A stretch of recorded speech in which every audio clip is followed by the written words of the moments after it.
Hello and welcome to InsideWi-Fi, video 44B.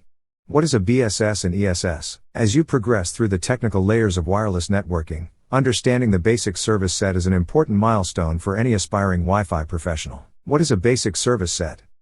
A basic service set, BSS, is the core building block of a Wi-Fi network.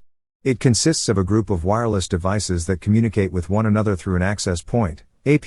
What are the components of a BSS? The components of a BSS are the access point, the stations, the wireless medium and the BSSID. The access point acts as a central hub, helping to manage data transmission, reduce collisions, enhance security, and provide access to external networks such as the Internet. The BSS creates a shared communication environment where all devices operate on the same radio channel and follow standardized rules for transmitting and receiving data. What is an extended service set, ESS?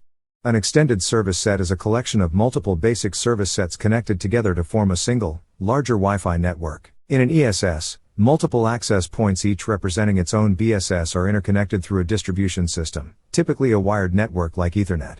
These access points share the same network name, SSID, and security configuration, allowing devices to move seamlessly between them without losing connectivity. The primary purpose of an ESS is to extend wireless coverage beyond the limits of a single access point. In environments such as large homes, offices, or campuses, a single BSS cannot provide sufficient coverage.